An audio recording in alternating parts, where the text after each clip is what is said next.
Hello viewers, we're here again with an episode 9.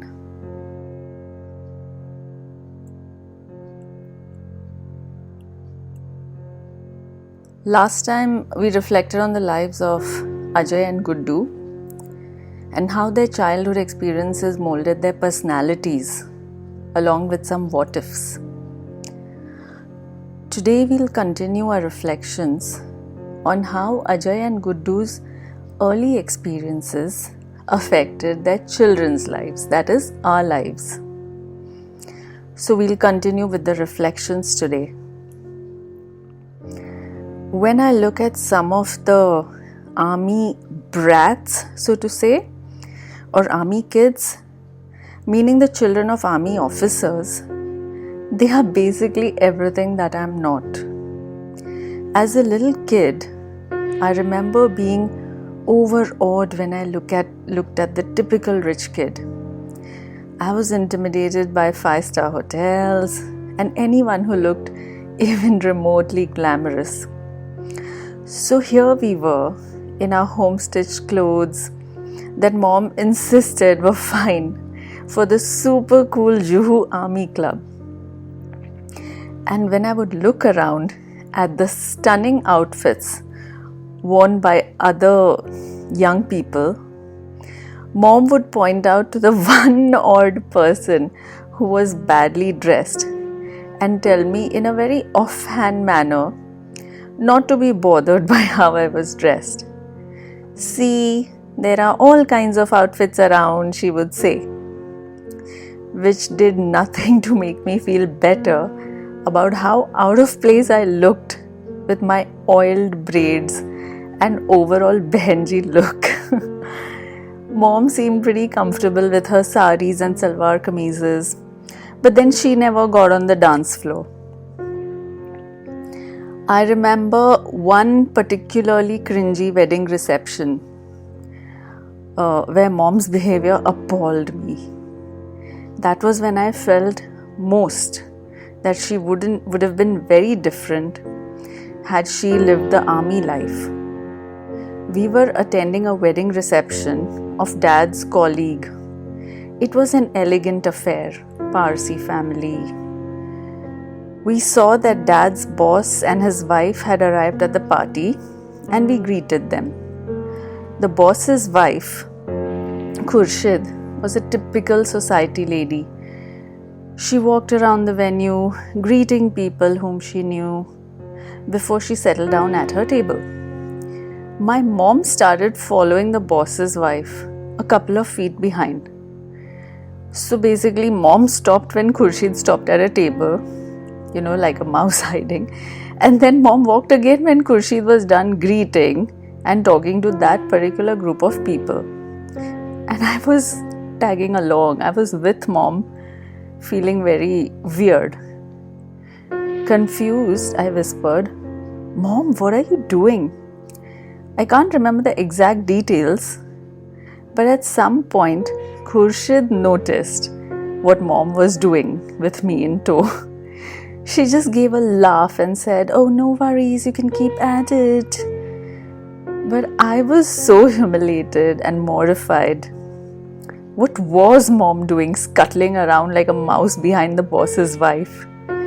Did mom not know what to do at social gatherings?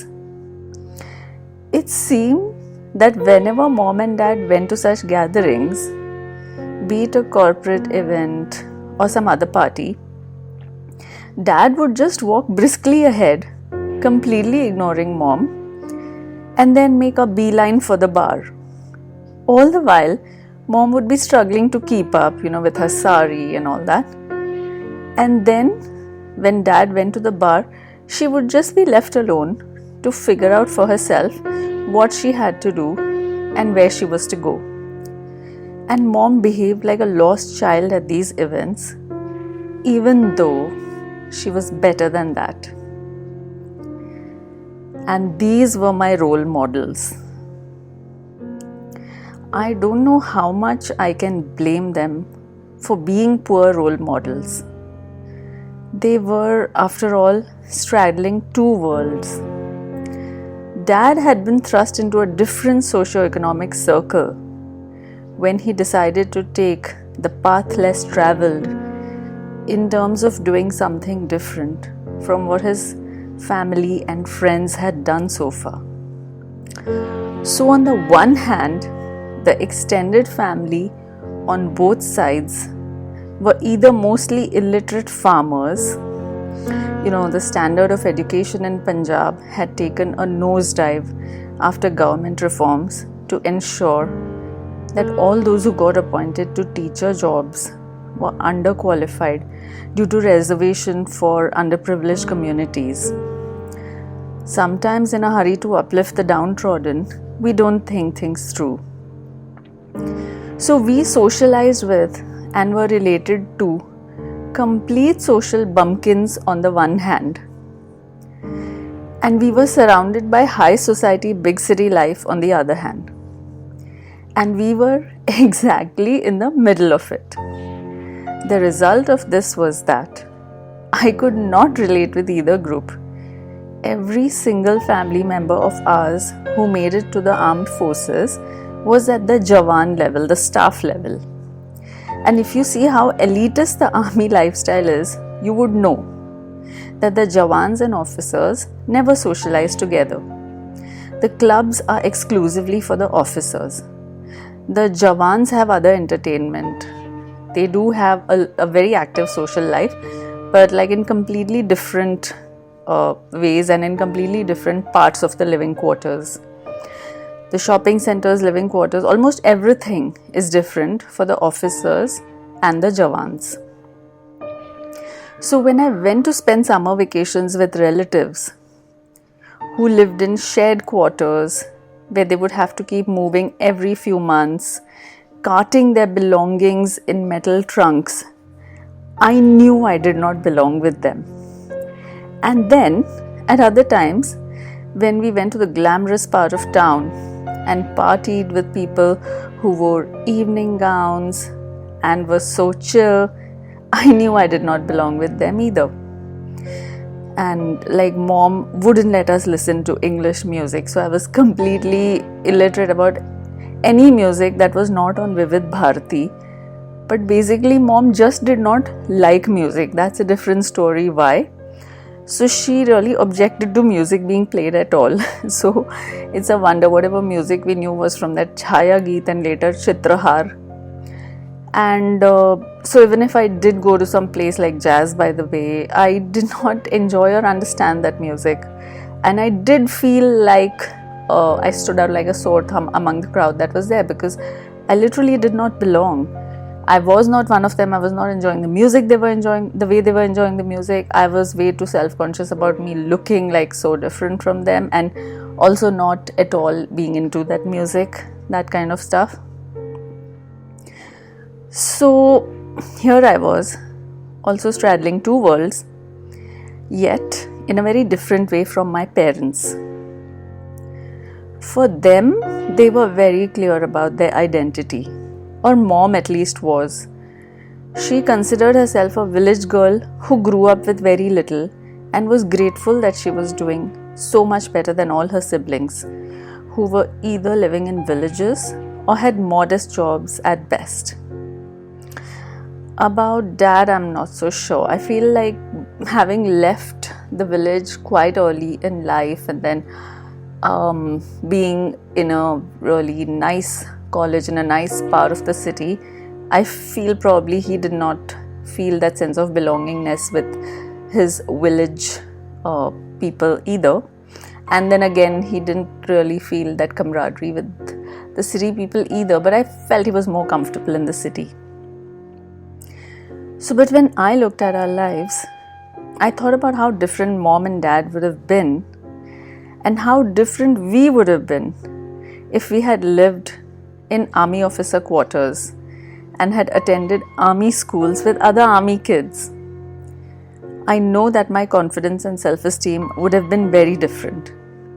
Our worldview and outlook of life would also have been very different. Our entire lifestyle would have been so much better. Wearing home-stitched clothes that were not on trend and having an oiled braids hairstyle made me feel embarrassed, and we stood out like sore thumbs. Also, how we made do because mom really wanted to save every penny she could possibly save. There was this thing where I joined this new school in first standard, and I don't know why. The school starts in the rainy season, right? June. That raincoat that I got, its cap was missing.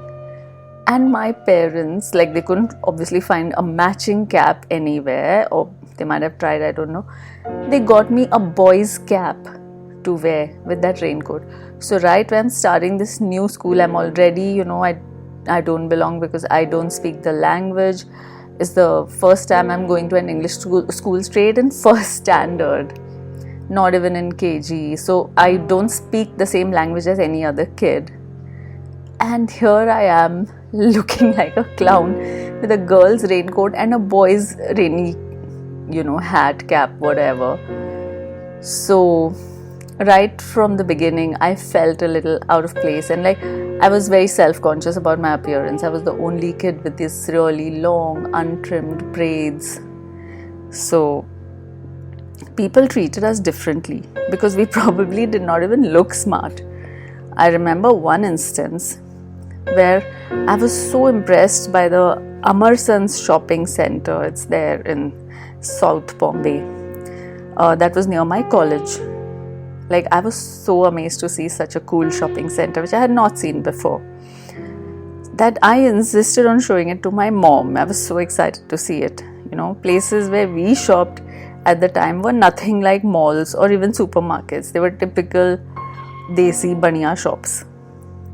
So mom was reluctant to come and avoided it for a while. But I was so persistent, keen to share a good experience with my family members. My college friends and I would go to the beautiful shopping center during some free classes. So I dragged my mom to the cool part of town where my college was and started showing her around eagerly. Soon, I noticed that the security guard was following us, keeping his eyes just on us, very obviously tracking us. He wasn't hiding it or anything. I felt humiliated.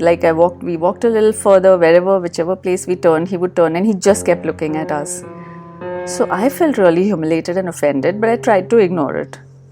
Now, we were dressed in our villagey clothes and definitely looked out of place in that shopping center. Mom's home-stitched salwar kameez and her oiled juda, no makeup. Other shoppers definitely dressed and came across like rich people. After a few minutes of the guard following us as we walked around, and I excitedly pointed out beautiful merchandise to my mom, I could not take it any longer. I just told mom that we were done and we walked out of the shopping center. That was not a good experience for me. Another time, I was very excited seeing a furniture exhibition at the elegant Jahangir Art Gallery in South Bombay. Again, wanting to share the experience, I insisted that my older sister come and see the beautiful pieces of furniture on display. I was so fascinated, and they were very Punjab focused but very trendy. That was like a modern take on traditional Punjabi furniture. So it was a rainy day, and as we walked from VT station, it's now called Chhatrapati Shivaji Terminus, to Jahangir Art Gallery, the muddy rainwater from the streets penetrated our footwear and muddied our feet. Obviously, we were not taking cabs and rickshaws. We wouldn't even get 1 rupee extra, for even snacks or anything. Even for emergencies, I don't know if we got much. So, our feet were kind of muddy, our footwear was muddy. Reaching the gallery, we walked to the washrooms and wanted to clean our feet before entering the exhibition hall. So I asked the cleaning lady, I shouldn't have maybe, I asked the cleaning lady over there whether we would be able to clean our feet in the washrooms. So immediately, at the prospect of having to clean the washroom again, she told us sternly that we could not wash our feet in the toilet. Maybe it was because of the way we looked that she felt, she could kind of really just talk to us that way, I don't know. So my poor sister, she struggled to wash her feet as best as she could without dirtying the washroom. But once she came out, the cleaning lady immediately went into the stall and then started yelling at us for washing our feet there. So we did not enjoy the experience of the furniture exhibition much after that. So another thing that showed me the contrast of my existence, had dad continued in the army as an army officer, was when we visited someone in Khadakwasla once. So I still remember we were visiting this army officer in Khadakwasla. So there's a military training academy, and I guess he was a teacher there. So we were driving through that area at the time, and we were teens probably, or pre-teens, I'm not sure. And we stopped by his house because we knew him. The location itself was amazing. When we reached his place, he was wearing his tennis outfit and leaving in a jeep, racket in hand, to go and play tennis at the lawns. I was so impressed when I realized what a great schedule he had. So I was like, wow, this person at 4 o'clock, he's free, he comes home, he has some refreshments, and then he leaves to play tennis with his buddies. 3 guys had come to, kind of pick him up.